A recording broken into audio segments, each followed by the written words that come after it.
Hi, wrestling fans. Thanks for clicking today's Dreaded Heroes report. A few more days, WrestleMania. I had one of the callers on the info line, Terry from Newcastle, said that, since Lesnar wanted to kind of calm down on things, with MMA, his heart wasn't really into it, and, it is a young guy sports, but Terry mentioned, he said, why don't the guy get into boxing? I think Mayweather, of course, you're going to have to get a name like Mayweather, is going to make sort of like 180 million on his next fight, and the loser, I think, gets around 100 million. I'm ready to get in the ring. I'll take a punch or two for 100 million, I do believe. All right, got a couple of days worth of news. Won't take long.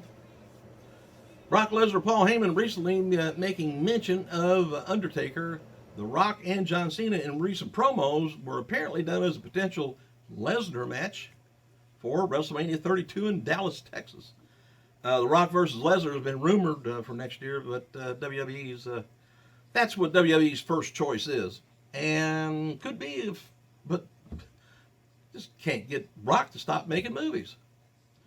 And China, she was talking about she had pneumonia and collapsed while outside this past week. China says she was found by police in Japan, where she lives now. So, China, if she got pneumonia, she was probably just a quart low on some antifreeze. She's all right. And noted before, Brock has a new contract for 3 years and has broken several WWE stories, Reddick has, and Lesnar, supposedly, they say this, is set to make about $3 million per year, and will be working limited dates due to a new contract that he did with the previous contract. But if the $3 million per year figure is correct, that's a decrease from the $5 million per year he was getting, supposedly rumored now. And since Brock re-signed last Monday, WWE World Heavyweight Champion title at WrestleMania 31 has kind of been heavily discussed, and creatives has reportedly been working day and night on the outcome of the match with Triple H, Vince, and other top officials. It sounds like to me they're trying to say it's in writing how it ends. Wonder if Dana White does that. Anyway, we noted before that there's plans to elevate the WWE title and Intercontinental title after WrestleMania. Vince reportedly has the idea of having Lesnar retain it, Cena take the U.S. title from Rusev, and either Sheamus or Daniel Bryan win the IC title. However, still not confirmed, but looks like Dean Ambrose will be getting in on the chase for one of those titles anyway. And he's reported in line for a heavy push going into SummerSlam. On a related note, Mets fan website noted that Reigns is being compared to Lex Luger in his push of 1993 to 1994 in kind of the same sense that Luger was pushed big time, but never got over like WWE wanted him to. Vince ended up getting behind the fan favorite Bret Hart, and Luger ended up doing mid-cards. I think that's when he was doing this mirror routine. That didn't go over too good. Hey, The Rock's going to be hosting NSL this weekend. Did I say NSL? SNL this weekend. And he's telling some jokes and revealed that his porn name would be Dusty Summit. Jack Swagger's wife on Twitter said they're expecting their second child. That's what he gets for being off for so long, injured or not. WWE's, let's see, the Wall Street Journal has an article up now looking at how much ring action is there in WWE's WrestleMania events. Everybody tries to put everything down about the events. They found in the past 4 WrestleMania events, the single matches have averaged about 17 minutes, 47 seconds. But you look at MMAs or UFCs, they don't last that long. And they also found that during those single matches, only about 9 minutes, 37 seconds, or 54% of each match involved actual wrestling.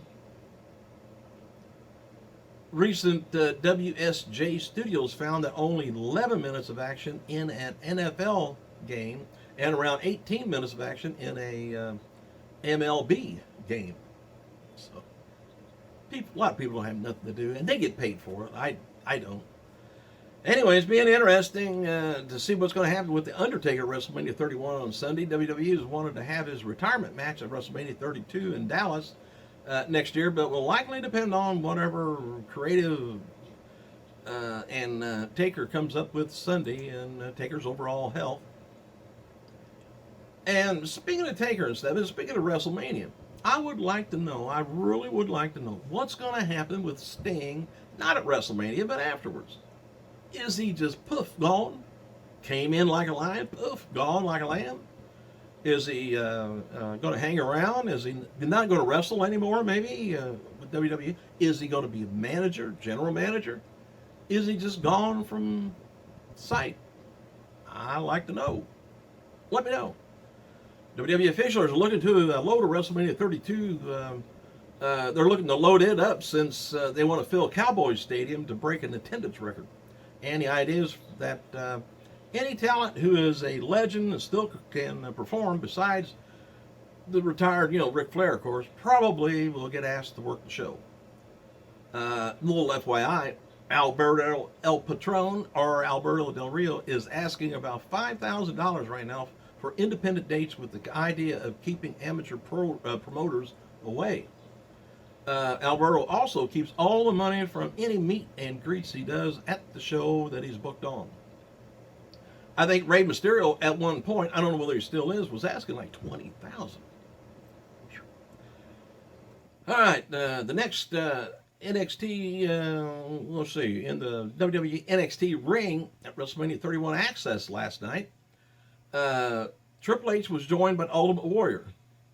Dana and the two daughters were present, and they presented a new Warrior statue, similar to the one Bruno statue that was revealed last year at WWE headquarters. I think that's where it's at. Fans chanted, "Thank you, Warrior," for Triple H. Said that the project was started a year ago, and it meant a lot to him. They unveiled the statue with the Warriors music playing. Fans cheered the family. Dana then spoke, thanked her fans for the support. She talked about how they had an incredible marriage and have two incredible daughters. And Dana also said she was very proud of all the fans of the Ultimate Warrior. Dana then thanked Triple H, called him pretty great, adding that their families have been there for each other. And Warrior's daughters then shook the ropes as the music hit one more time. And as a reminder, tonight's Soup going to be featuring the annual WWE Takeover with The Miz, Naomi, Eva Marie, Jared Lawler, Michael Cole, Daniel Bryan. Starts at 10 o'clock on the E! channel. Former WWE diva Kelly wrote, said it was a teaser. I just think it's an outright Twitter about her appearance at WrestleCon today. She says, "Can't wait to see all you people tomorrow at WrestleCon." Wasn't no tease to it. Anyway, there's a rumor going around that originated on Reddit claiming Kofi Kingston would be missing WrestleMania 31 due to the family matters, but he's still there in town so far. Dana White talked about how the World Wrestling Entertainment Champion Brock Lesnar is staying with WWE in an interview with Breitbart Sports. White commented, he says, "Brock came into the sport and did what many people thought he couldn't do, including myself. He became world champion. And he was a part of some of the biggest fights ever. He was fun to have." I can't imagine that, but said it's a young man's sport, and you shouldn't be him hauling around whether you're going to come back to the game or not. White said Boss Vince threw the vault at Lesnar, but he's happy for them. He said, "I'm happy for Brock. I'm happy for his family. Happy for Vince. I think it's a win-win for all of them." Chris Jericho's new Talk is Jericho podcast got Daniel Bryan on line now, I think. And Linda McMahon said on Twitter she's in town for WrestleMania 31. You notice you never see Vince and Linda together. Not saying anything. Ring of Honor veteran Jimmy Jacobs has now confirmed that he's beginning to work at WWE Creative as of April Fool's Day. WWE NXT star Adrian Neville, Finn Balor, both booked for several weeks post WrestleMania 31 roster TV tapings. And there's talk that NXT champion Kevin Owens, Sami Zayn were booked as well, but noted that they're both injured and likely won't be wrestling for a few. Sting and Undertaker both booked for Monday's post-WrestleMania Raw in San Jose, but this did not mean that they will be appearing live, but they're just booked to be there. Thanks for clicking, you guys. I gotta go.